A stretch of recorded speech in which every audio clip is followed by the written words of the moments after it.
Why don't you review plugins?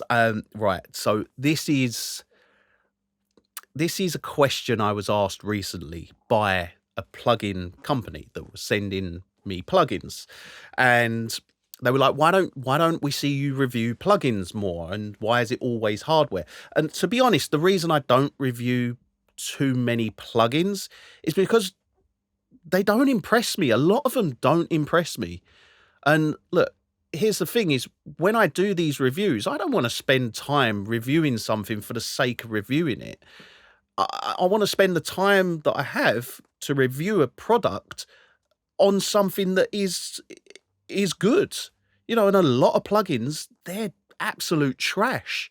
I get sent, oh God, probably about, I don't know, 5 to 10 plugins a week. And it's like, this is just the same plugin in a new skin. There's nothing new. There's nothing interesting about it.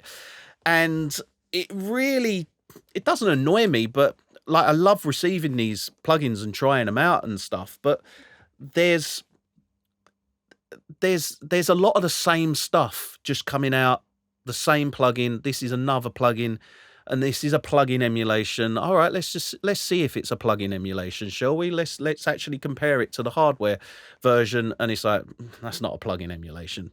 That's just a kind of, you're getting similar curves, but it's wrapped in a nice skin that looks like the hardware. And look, it's not. You can watch a lot of these plugin versus hardware review videos that I've done, and you'll all come to the same conclusion: is it's a night and day difference. Like, they generally just look like the hardware. They don't necessarily sound like the hardware. And I've had conversations with people and they're like, well, why would I spend 4 or 5 grand on a piece of hardware when I can just buy the plugin for $29 on Plugin Alliance and it's pretty much the same thing? I was like, it's not pretty much the same thing. You're talking to someone who has the hardware, who has the plugin, who's compared them, and they're not pretty much the same. I once had a guy I know who bought Reason they changed it to look like an SSL console, and he turned around to me and was like, "Yeah, I've got Reason. I've pretty much got an SSL console." I was like, "Are you mad? Like, you seriously cannot think that, because that is ridiculously wrong." So, anyways, a little bit off topic there, but the reason I don't review plugins so much is because there's not many that actually impress me. There's a few that, look, here's the thing: is I'm so kind of hardware heavy. I've got lots of hardware. I love using hardware, and the reason I love using hardware, it's not, I don't love spending loads of money on hardware. I spend loads of money on hardware because it achieves me a much better sound than if I was to use plugins.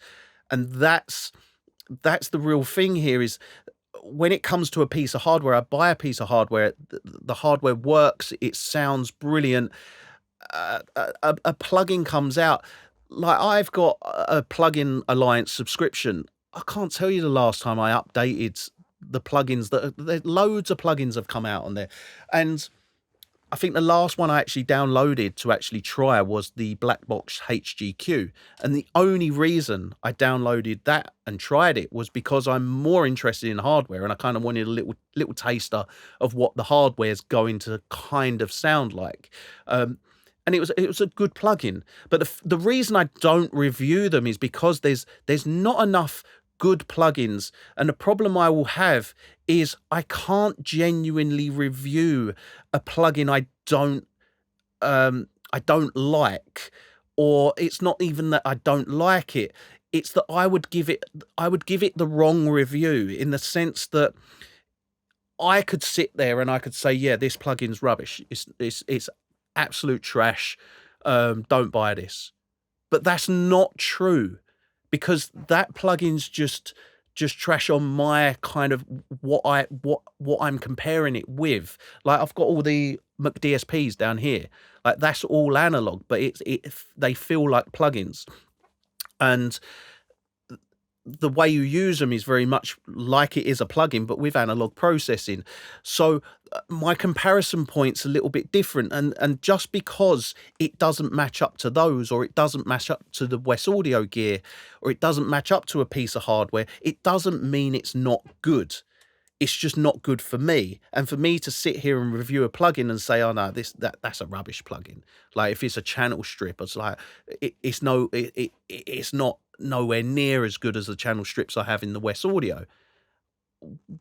But the plugin's still good for someone who doesn't have all that. So it's a very unfair way of me, if I was to review something honestly, I'd turn around and say 90% of the plugins that I've ever received and downloaded and kind of tried out are rubbish, but they're rubbish for me. They're not rubbish for other people who use plugins.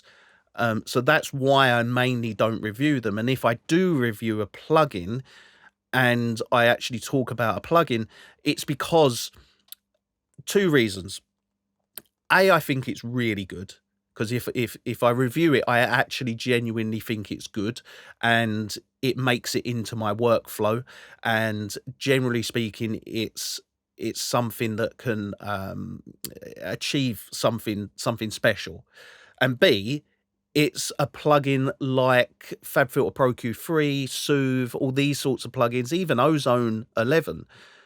It gives you something that it gives me something that I don't achieve when working with hardware. For instance, plugins like Soothe and Pro Q4 with spectral dynamics, these plugins give me a feature that I don't have in the analog world, and I doubt we'll ever see in the analog world.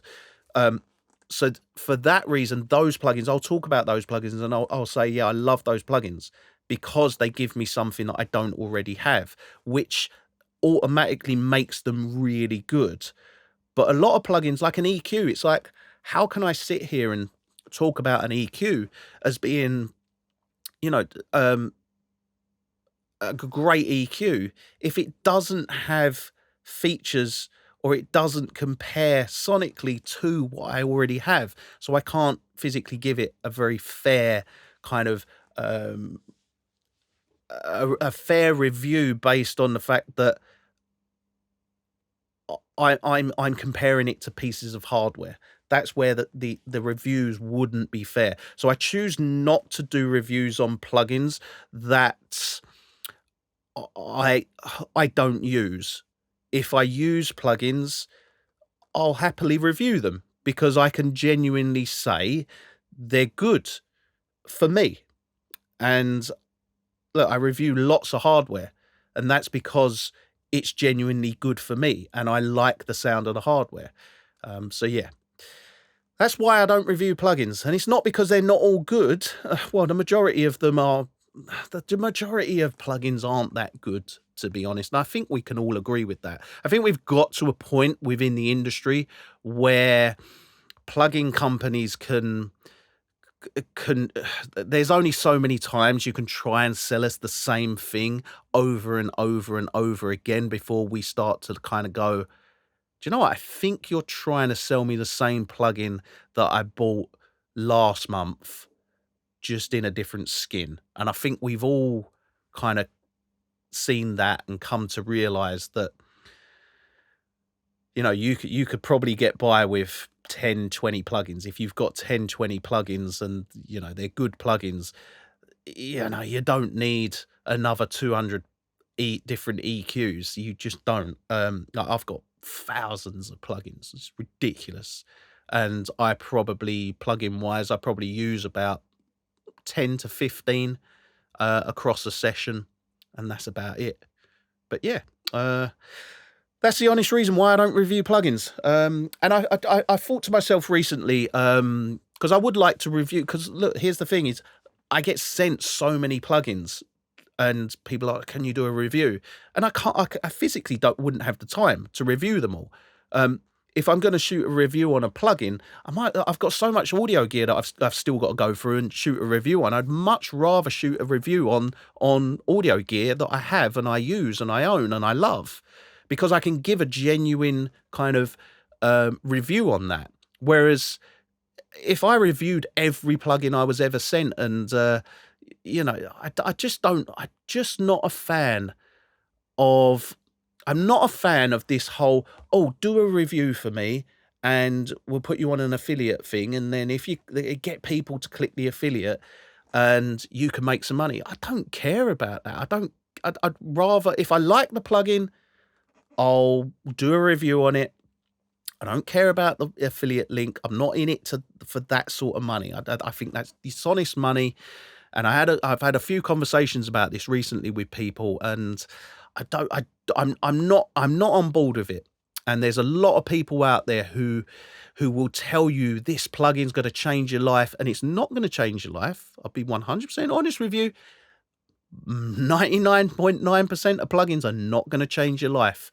There's a couple, like I say, plugin like ProQ4, that'll be a game changer for you if you don't have a plugin like that already. But 99.9% of plugins are not going to change your life. They're going to be, some are going to be good, some are going to be bad. But like, look, if you've got ProQ4, you don't need, let's say, I don't know, the Kirchhoff EQ. You just don't need it. Same with if you've got the Kirchhoff EQ, technically speaking, if you don't need spectral dynamics, you don't need ProQ4. There's no point having them both. I've got both of them, and there's no point having them both. You only need one or the other. There's no point having both of them.